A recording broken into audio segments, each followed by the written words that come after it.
সরকারকে সিদ্ধান্ত নিতে হবে। সরকার প্রধানের একটা পদ্ধতি আছে, আমরা প্রথম দিকে শুনলাম যে উনি 180 দিনের একটা জিনিস হাতে নিছেন, তো ওনার হাতে 180 দিন শেষ হয়ে যাচ্ছে।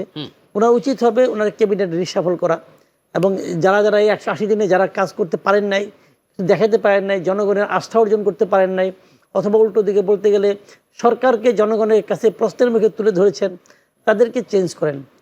সম্ভব হলে বাদ দেন, না হলে চেঞ্জ করেন, নতুন কাউকে দিয়ে চেষ্টা করেন। এরা কেউ যে খুবই একটা এক্সপার্ট না, এটা আমরা এর মধ্যে বুঝে ফেলেছি। আর জ্বালানির ক্ষেত্রে যাকে আনছেন, উনি তো ওনার ব্যর্থতা 2001 থেকে 2006 মধ্যে বিশালভাবে প্রমাণ করছেন। আর ওনার প্রতি যদি আপনার বিশেষ কোনো ভালোবাসা থাকে, ওনাকে অন্য কোথাও দেন, কিন্তু প্লিজ হাতে ধরি, আপনার পায়ে ধরি, ভাই ওনাকে এখান থেকে সরান। উনি এই কাজ করতে পারতেছে না। আপনি অনেককে দোষ দিতে পারেন, অনেককে দোষ দিতে পারেন, এর দোষ, ওই দোষ, 15 বছরের দোষ, 1.5 বছরের দোষ দিতে পারেন, আপনার কোনো সমস্যা নেই।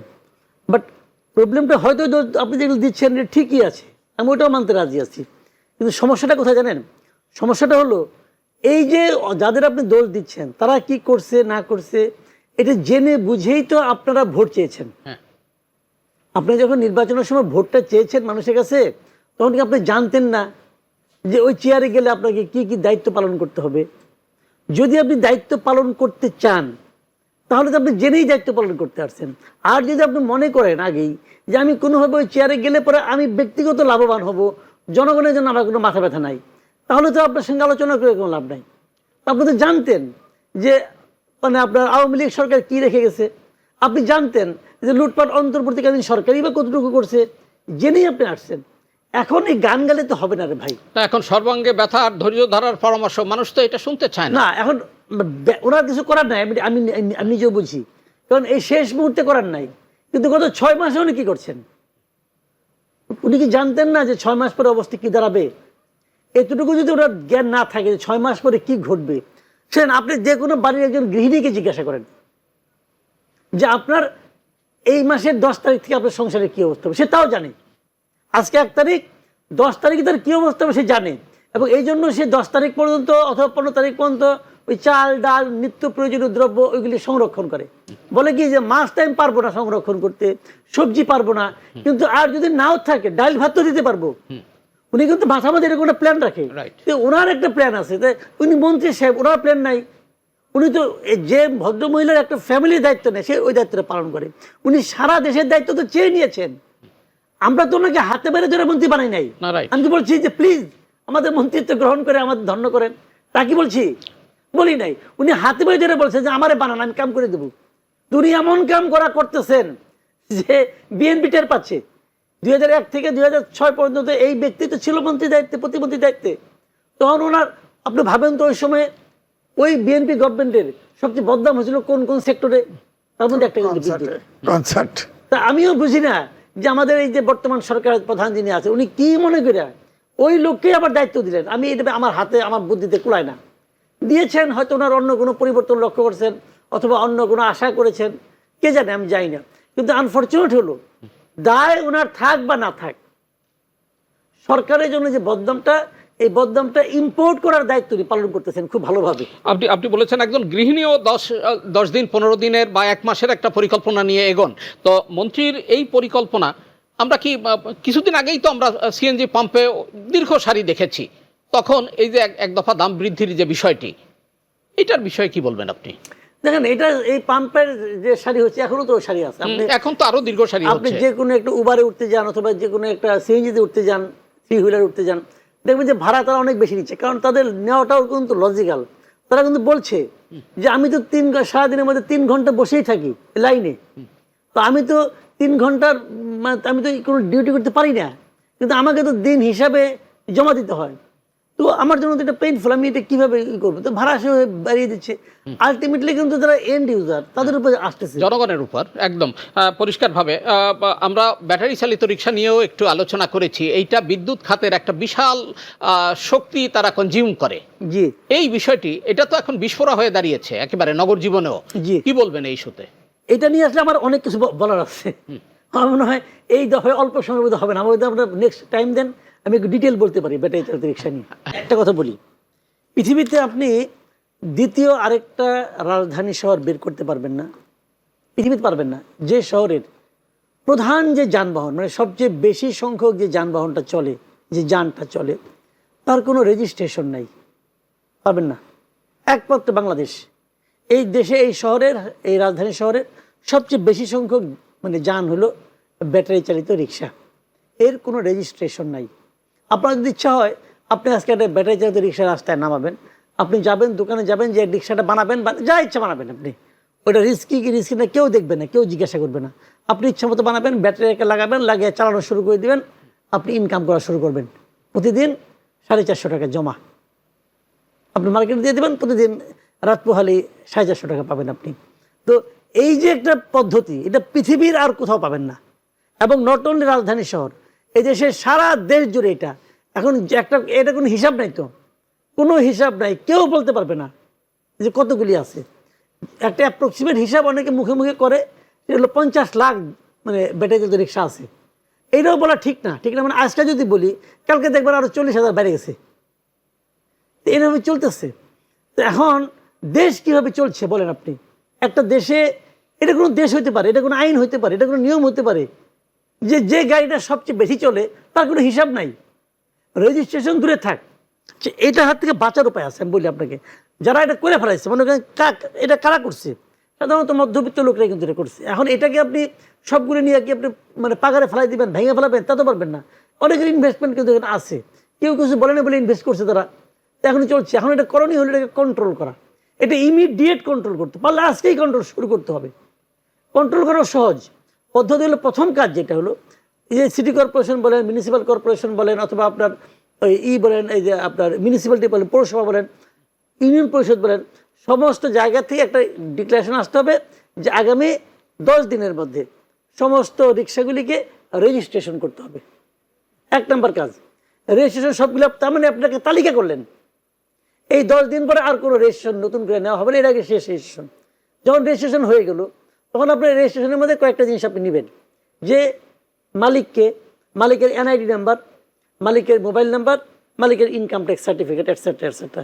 একটা রেজিস্ট্রেশন চার্জ দিবেন 10,000 টাকা ধরা যাক। সবাই রেজিস্ট্রেশন হয়ে গেল। হয়ে যাওয়ার পর প্রত্যেকের রিক্সার পেছনে ম্যান্ডেটরি ওই জিনিসটা লিখতে হবে, মালিকের নাম, এনআইডি নাম্বার এবং তার মোবাইল নাম্বার, প্রত্যেকের রিক্সার পেছনে এটা লিখতে হবে, এবং সেই সঙ্গে রেজিস্ট্রেশন নাম্বার দৃশ্যমান করে লিখতে হবে। হ্যাঁ, দৃশ্যমান লিখতে হবে। 2 নম্বর কাজ হলো সমস্ত রিক্সাকে আপনি কালার করে দেন, মানে পুরো রিক্সাটা একটা কালার হবে। কিছু হবে লাল কালার, কিছু হবে সবুজ কালার। 2 কালারের বাইরে আর কোনো রিক্সা থাকবে না, যেন দূরের থেকে দেখা যায় এটা কি কালার।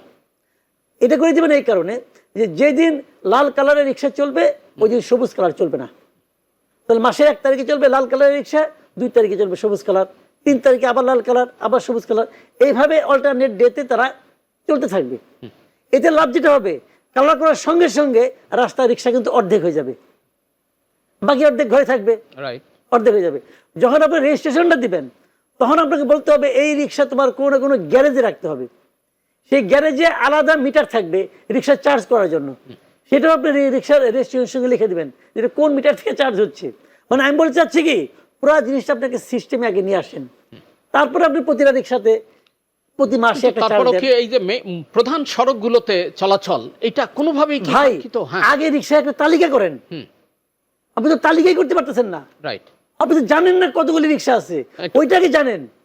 জানার পর আপনি যুদ্ধে নামবেন, আপনি জানেন আপনার প্রতিপক্ষের সৈন্য কত, ওইটাকে জানেন, তার কি অবস্থা আছে জানেন। অসংখ্য ধন্যবাদ এম এ আজিজ। এই পরিকল্পনা কি বলবেন? না দেখেন, আমরা কিন্তু জ্বালানি সংকট নিয়ে আছি, এবং জ্বালানি সংকটের একটি অন্যতম প্রধান কারণ হচ্ছে এই ব্যাটারি চালিত রিক্সা। আমার কাছে হচ্ছে কি জানেন, রাজনৈতিক আশ্রয় প্রশ্রয় এবং পুলিশের নেক্সাসের মাধ্যমে এই যে কোনো জায়গায়, কারখানায় বা যে কোনো গলিতে এই রিক্সা তৈরি হচ্ছে, এবং এইটার ফিটনেস আছে কিনা, এটা চলবে কিনা, এইসব কিছু দেখা হচ্ছে না। সুতরাং আমি যেটা আগেও বলেছি, রাজনৈতিক কমিটমেন্ট যদি থাকে, যারা এটা বানাচ্ছে, এবং এটা 98% মালিক কিন্তু রিক্সাওয়ালা না, সব ওদের কাছ থেকে নেয়, ভাড়া নেয়, ওই টোকেন দেয়, ওই ভাড়ার টোকেন দেয়, দিয়ে চালায়। তা আপনার রেজিস্ট্রেশন যেমন দরকার, এই যে যারা এটা তৈরি করে, অন্যায়ভাবে তৈরি করে, এবং তারা যে আপনার বিদ্যুৎ ব্যবহার করে, এই ব্যবহার এইটার উপরে যদি ক্র্যাকডাউন করেন, তাহলে কিন্তু ওরা দুর্বল হয়ে পড়বে। দুর্বল হয়ে পড়বে। তারপরে আপনি এই যে মাসুদ ভাই, কামাল ভাই বললো, এই সিস্টেমে যাইতে পারেন, কিন্তু আলাদাভাবে যখনই এইটা করবেন সবগুলো নামাই দিবে। ওই যে যারা ওই যে রাজনৈতিক আশ্রয় প্রশ্রয় আছে, ওরা সব রাস্তায় নামাই দিবে যে তোরা মিছিল কর, মিছিল আটকা, ধমক, অমক কর, শহর অচল করে। ক্ষমতায় তো এখন রাজনৈতিক সরকার, মিছিলে ভয় করলে তার চলবে? তার তো নিজস্বই একটা বড় কর্মী বাহিনী আছে, তা ঠিক আছে, তার সঙ্গে তো প্রশাসনের লোকজন আছেই। তা ঠিক আছে, কিন্তু তারপরেও এটা তো একটা ধরেন, আপনি রাজনৈতিক সদিচ্ছার কথা বলছিলেন, হ্যাঁ, সেই বিষয়টি যদি সুনিশ্চিত করা হয়, সেই ক্ষেত্রে সুনিশ্চিত করা হলে তো প্রথম থেকে জ্বালানি সংকটই হয় না আমার ধারণা। কারণ 6 মাস সরকারে আছে, এর আগে পরিকল্পনা করলো না কেন? পরিকল্পনা করলে যদি হইতো, ধরেন এখন ধরেন এই যে চীন থেকে যদি সব প্যানেল নিয়ে আসতো অল্প পয়সায়, ট্যাক্সবিহীনভাবে বিতরণ করে দিত, খালি চীনের যে পয়সা দেওয়া লাগবে দিয়ে দিল, ইতিমধ্যে তো বিদ্যুৎ ঘাটতি পূরণ হয়ে যেত। আর যেটা 1 ইউনিট মাথার বাড়ি 1 ইউনিট আপনার আদানির পয়সা বাকি বন্ধ করে, আদানি বন্ধ করে দেন, আদানি কিন্তু রেট হাই, বন্ধ করে দেন। আপনি আমাদের এখানে আপনি যেমন রূপপুরে আছে, ওটা কুইক চালু করেন। এখন ওখানে একটা বালিশ তুলতে 5,000 টাকা লাগছে, এই ভর্তুকি দিয়ে তো কাজ হবে না, ওটা চালু করতে হবে এখন। দিনাজপুরের একটা ইউনিট বন্ধ হয়েছে, এটা চালু করেন। তা আর আপাতত আপনাকে ইম্পোর্ট করতে হবে। কুইক রেন্টাল বন্ধ করে দেন, কুইক রেন্ট পার্লামেন্ট আছে, সিদ্ধান্ত নিয়ে বন্ধ করে দেন। কুইক রেন্টালে প্রতি মাসে 4,000 কোটি টাকা ভর্তুকি দিচ্ছে, কেন? চললেও ওটার পয়সা দিতে হয়, না চললেও পয়সা দিতে হয়, কেন? মাসুদ কামাল, সারা দেশে গ্যাস এবং সিএনজি সংকট, অন্যদিকে এই যে বিদ্যুৎ ঘাটতি, এটা মানে সমন্বিত একটা সংকট, উত্তরণের উপায়, এই ইস্যুতে কি বলবেন? উত্তরণের উপায় আমি বলতে পারবো না, আমি কি করে বলবো, আমি তো আর এই দায়িত্বপ্রাপ্ত ব্যক্তি না। উত্তরণের উপায় ওনারাই ঠিক করবে। তাহলে আমি ওনাদের সতর্ক করতে পারি, যদি উত্তরণ করতে না পারেন মানুষ বেশি দিন সহ্য করবে না। আমি খালি ওনাদের এটা সতর্কতা জানাইলাম যে মানুষ কিন্তু বেশি দিন সহ্য করবে না। আপনি কিভাবে করবেন কিভাবে করবেন না, সরকারের মন্ত্রী হয়েছেন, দায়িত্ব নিছেন, আপনি এটা বাই করতে হবো। পারলে মানুষের পায়ে ধরে আনেন অথবা না ধরে আনেন, আপনাকে সমাধান দিতে হবে।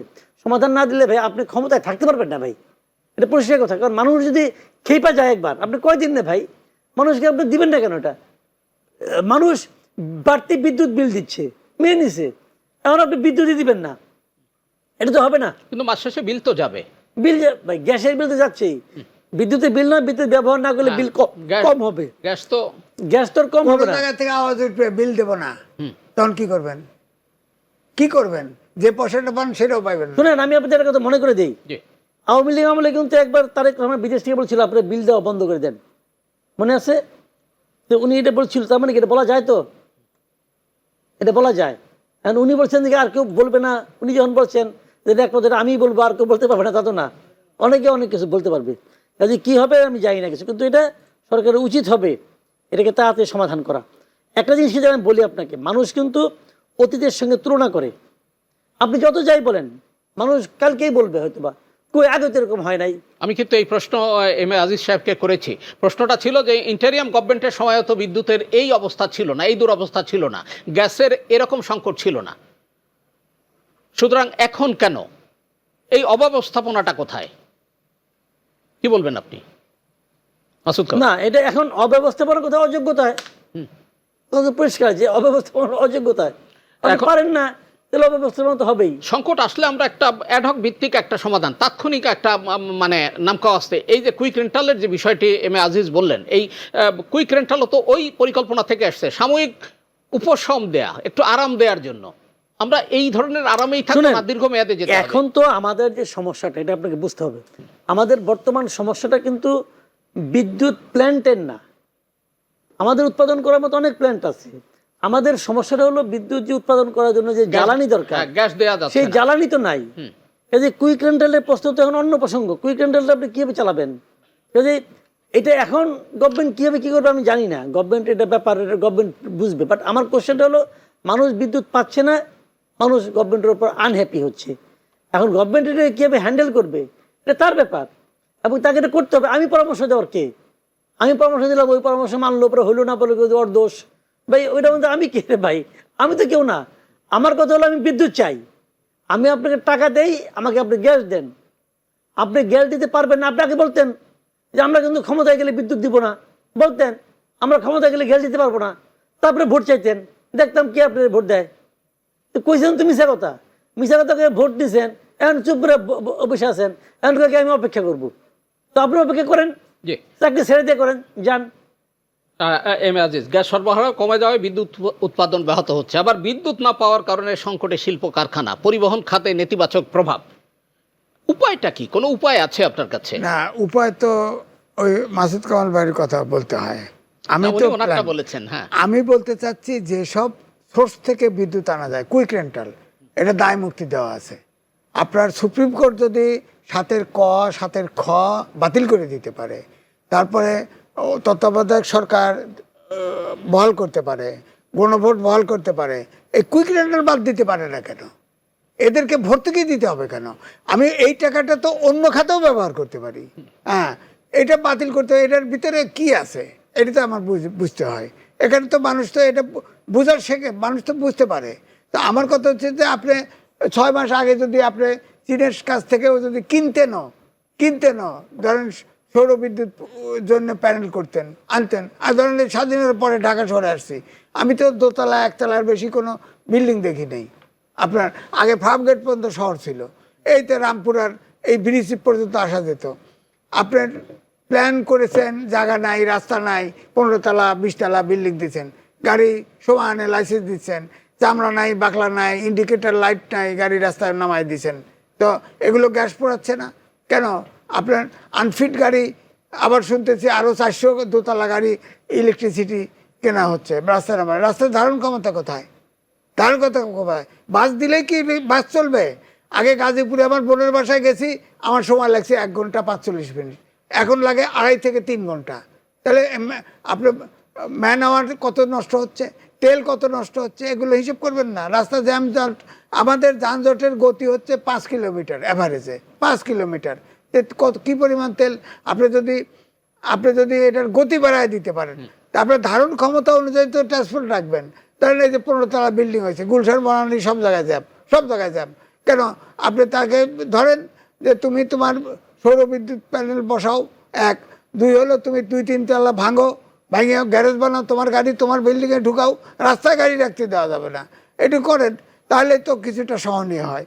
কিন্তু আমি তো এইটুকুই বলতে পারি, কিন্তু যারা এ ব্যাপারে বিশেষজ্ঞ তারা বলতে পারে। তবে জ্বালানি ক্রাইসিস মিট আপ করা একদিনে, 1 মাসে 2 মাসে সম্ভব না, কমপক্ষে 6 মাস লাগবে। একটা স্বল্পমেয়াদী পরিকল্পনাও তো লাগবে, একটা স্বল্পমেয়াদী, একটা দীর্ঘমেয়াদী পরিকল্পনা। স্বল্পমেয়াদী হলে আপনি কিনবেন, টাকা কোথায়?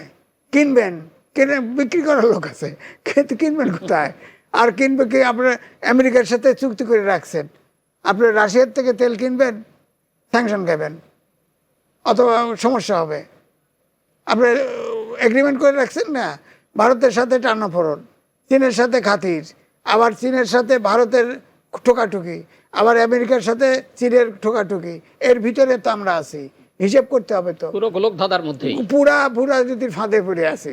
সুতরাং খুব সংকট, উভয় সংকট না, ত্রিপক্ষী সংকট। মাসুদ কামাল, আমরা যদি মানে বাংলাদেশ একসময় প্রাকৃতিক যে গ্যাস, সেই গ্যাস নির্ভর শিল্প এবং বিদ্যুৎ উৎপাদনের মানে কেন্দ্রবিন্দুতে ছিল, কিন্তু এর মধ্য দিয়ে যে আমাদের উৎপাদিত গ্যাস শেষ হয়ে যাবে, তার জন্য যে অনুসন্ধান, সেই বিষয়টি কিন্তু দীর্ঘদিন উপেক্ষিত রয়েছে। তো সেক্ষেত্রে কি আমরা বলতে পারি যে অতীতের কোনো নীতিগত ভুল সিদ্ধান্তই আজকের এই মানে কঠিন পরিস্থিতির জন্য দায়ী? আমি তা বলবো না। এটা জানেন কি, এটা হলো খুব একটা পপুলার কথা। যে কোনো সময়ই যখন কোনো ঝামেলা পড়ে তখন বলে কিন্তু এটা তো আমার দোষ না, এটা আগের থেকেই এই ধরনের ঝামেলা পাকা ছিল, আগে তো এরা ক্ষমতায়ও ছিল। হ্যাঁ, ওই ঝামেলার কারণে আজকে আমাদের এই অবস্থা। এটা কমন একটা ফর্মুলা আর কি। তো এইটার সঙ্গে আমি মনে করি না ভাই আগের ঝামেলা আসলো, তো তুমি আগে বুঝো নাই, সমস্ত হয়ে গেছে, তখন বলো না কেন? শুরুতে বলো না কেন? শুরুতেই বলতা যে আমি কিন্তু এই ঝামেলা পাইছি। তুমি এসে এমন সময় বলতেছো যখন নাকি ঝামেলাতে পাবলিক হাবুডুবু খাচ্ছে। তো এইগুলি বলে ভাই লাভ নাই। এগুলি অজুহাত, সিম্পল অজুহাত। না পারলে পরে অনেক কিছু হয়। ওই ছোটোবেলায় আমাদের ওরকম হইতো, পরীক্ষা যখন রেজাল্ট খারাপ হইতো, বাপে যখন নাকি চর মারতো, তখন বলতাম যে এটা প্রশ্ন কমন পড়ায় নাই, স্যার এগুলি পড়ায় নাই, স্যার যেগুলি পড়া সিলেবাসে বাইরের থেকে প্রশ্ন করছে, সব আমরা বলতাম। কোনটা যে সিলেবাসের বাইরে তো আমরা জানি, পরীক্ষা ভালো হইলে আমার সমস্যা নাই। কিন্তু এখন কি বলবেন, তখন বাপে কই তাই তোর সিলেবাসের বাইরে থেকে আছে, তাহলে ও কেমনি পাইলো নাম্বার, আরেকজন দেখাই বলতো, তখন কি করবো? ও তো স্যারের কাছে প্রাইভেট পড়ে, এই জন্য পারে, বুঝছেন না? মানে অজুহাতের শেষ নাই। কিন্তু একদম বটম লাইনটা কি? বটম লাইন হলো ভাই আমি পারি নাই, এই হলো বটম লাইন। তো ওনারা যত কিছুই বলুক ভাই, বটম লাইন হলো আপনি দায়িত্ব দিয়েছিলাম, আপনি পারেন নাই, আর না পারার কি শাস্তি তার জন্য অপেক্ষা করেন। G M A Aziz. আমরা দেশ স্বাধীন হওয়ার পর থেকে হ্যাঁ। জ্বালানি যে জীবন এবং জীবিকার মূল শক্তি, এইটা আমরা বুঝতে লাইফলাইন। পারি নাই, হ্যাঁ। লাইফ লাইন বুঝতে পারি নাই। বিশেষ করে শেখ হাসিনার আমলে এই যে ধরেন এলএনজি টেলএনজি যা কিছু সব টাকা কড়ি কামানোর জন্য এগুলি করা হয়েছে, সেই বোঝা এখন চাপছে। এখন তো দ্রুত জ্বালানি তো সমাধান করা সম্ভব না। যেমন ভোলায় বহু আগে থেকে শুনতেছি ভোলায় গ্যাসে ভাসছে। ঘাসছে, ভোলার গ্যাস উঠায় না, ভোলার গ্যাস উঠায় না। আমরা শুনি যে এদিকে কক্সবাজারের দিকে কিছু ভারত নিয়ে যেতেছে, কিছু মায়ানমার তুলে নিয়ে যেতেছে, এগুলো নিয়ে যেতেছে নিচে পাইপলাইন পাইপলাইন দিয়ে নিয়ে যাচ্ছে, এগুলো শুনতেছি। কিন্তু আমার কথা হচ্ছে জ্বালানি তেল যে এই যে আমাদের যে কূপ খনন করা, সেটা তো প্রসেসটা করতে পারি নাই, করতেছি না। বাপেক্সকে আমরা পঙ্গু করে রেখেছিলাম। বাপেক্স হলো যতই বলেন, বাপেক্সে চুরি ধুরি হয় বটে, কিন্তু এটা তো ভাইবল প্রতিষ্ঠান, এটা তো প্রফিট করছে, তাই না? বাপেক্সকে না দিয়ে এখন প্রাইভেটে দিয়ে দিচ্ছে, তাহলে সংকট তো বাড়বে, কমবে বলে মনে হয় না। পুরো জ্বালানি খাতকেই প্রাইভেট নির্ভর করবার একটা পরিকল্পনার কথাও বলা হচ্ছে সরকারের পক্ষ থেকে, এটাকে আপনি কিভাবে দেখেন? না, প্রাইভেট তো হইলো তো জ্বালানি খাতে, যেমন কুইক রেন্টাল আলোচনায় আছে, দায় মুক্তি দেওয়া হয়েছে। দায় মুক্তি তখন প্রয়োজন ছিল, quick rental gas cylinder gas আনতেছেন কেন? আপনি বিকল্প করেন, প্রচেষ্টা করেন। আমার কথা হচ্ছে সরকারের পক্ষ থেকে মানুষ বিশ্বাস করে, বিশ্বাসযোগ্য কথা বলেন, তাহলে ধরতে। মাসুদ কামাল, এই যে প্রাইভেট সেক্টরকে উৎসাহিত করবার নামে, মানে এই জ্বালানি খাতের নির্ভর, মানে এইটাও প্রাইভেট সেক্টর নির্ভর করবার একটা চেষ্টা আছে, সেটা শোনা যাচ্ছে, আমরা শুনতেছি যে দেশের একটা বড় ব্যবসা প্রতিষ্ঠানকে এই গভর্নমেন্ট প্রাইভেট ভাবে, মানে বেসরকারি ভাবে জ্বালানি আনার জন্য অনুমতি দিচ্ছে। এবং এটাও শুনছি যে এটাকে দ্রুত করার জন্যই এই একটা ক্রাইসিস ক্রিয়েট করা হয়েছে। এটা শুনতেছি, এগুলি সত্য মিথ্যে বলতে পারবো না। মন্ত্রী তো বলছে না, আমরা তো একটা কোম্পানিকে দেইনি, আমরা সবার জন্য প্রাইভেট করছি। তো এটা করতে পারেন, কিন্তু আমি যেটা পার্সোনালি মনে করি ভাই, এই যে এলএনজি বলেন, যেটা নাকি আপনার ইয়ের যে গ্যাস, রান্নার যে গ্যাস যেটা আছে, সিলিন্ডার গ্যাস, এটা তো টোটালি প্রাইভেট। এটা কি আমাদের খুব ভালো অবস্থা রাখছে না? তো এখন এইটার অভিজ্ঞতাকে মাথায় রাখা উচিত।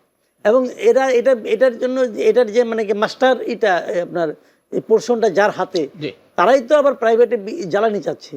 তো তাদের তো চরিত্র খুব একটা ভালো বলে মনে হয় না। কারণ তাদেরকে যদি আপনি দিতে চান, তাহলে বোঝা যাবে যে আপনার চরিত্র একই রকম, কিছু মাল পানি পাইছেন দিয়ে দিচ্ছেন আর কি। বললাম না ভাই, সবচেয়ে বড় কথা হলো কি, যে আপনি আসলে দেশটা নিয়ে ভাবেন কিনা, দেশের মানুষের সমস্যা আপনাকে পীড়িত করে কিনা, চিন্তিত করে কিনা, সেটা হলো সবচেয়ে বড় পয়েন্ট। যদি সেটা না করে আপনি যা কিছুই করবেন তার মধ্যে একটা ধান্দা আছে, এটা তো ভাই ওইটুকু বুঝতে তো আর মানে রকেট সায়েন্স শিখতে হয় না, এটা আমরা বুঝি। আমাদের আসলে ইঙ্গিত প্রথমেই দিচ্ছি, আপনি হয়তো এটা ইচ্ছা করে খেয়াল করতেছেন না, কেন বুঝতে পারছেন না, খেয়াল করছি। সেটা হলো কি ভাই, পরীক্ষায় তো আমি ফেল মারছি না, পরামর্শ যে ফেল করার ছাত্র তারে দিবেন, নাকি নিচের ক্লাসে নামায় দেবেন, নাকি তারা সরাই দিয়ে আরেক খেলোয়াড় বসাবেন এখানে? এই কথা তো পরিষ্কার। খেলোয়াড় তো অনেক আছে, আপনার ওই 11 জন দিয়ে খেলাইতে হবো?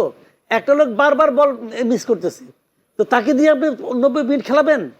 তা তো না, সরাই দেন, অন্য কাউকে আনেন। প্রাইম মিনিস্টার সবাইকে আইগা বলুক যে ভাই উনি পারতেছে না, আমি কাকে দিব বলেন, কে হাত তুলেন, কে পারবেন?